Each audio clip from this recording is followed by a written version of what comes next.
গেল ১৯ জুন মধ্যরাতে রাজধানীর ফকিরাপুল এলাকায় মাদক বিরোধী অভিযানে ডিবিকে লক্ষ্য করে গুলি চালায় কারবারিরা। এ ঘটনায় আহত হয় ৩ পুলিশ সদস্য। এ সময় প্রাইভেট কার ৯৫০০ পিস ইয়াবাসহ ৩ জনকে গ্রেফতার করা হয়। যদিও পুলিশকে লক্ষ্য করে গুলি করা শুটার ঘটনাস্থল থেকে পালিয়ে যায়।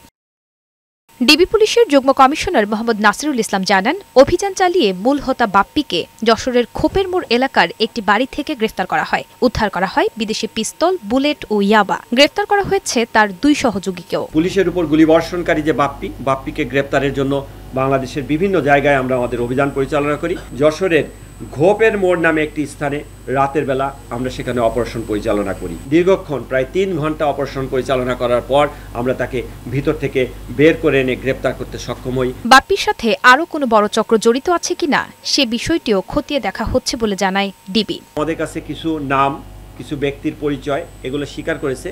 তো আমরা তার প্রাপ্ত যে তথ্য, সেই তথ্যের ভিত্তিতে আমরা আরও ইনক্লুসিভলি আরও কিছু কাজ করতে চাই। কাজ করার পরে আসলে এই রুটটা এবং অস্ত্রটা কোথা থেকে কিনে, গুলিগুলা কোথা থেকে আসে, এটা আমরা বের করতে চাই। ২০১০ সাল থেকে বাপ্পি মাদক ব্যবসা চালাচ্ছে। বিভিন্ন থানায় অস্ত্র, মাদকসহ তার নামে রয়েছে ১১টি মামলা। ডিবির উপর গুলি চালানোর ঘটনায় এখন পর্যন্ত গ্রেফতার করা হয়েছে ১২ জনকে।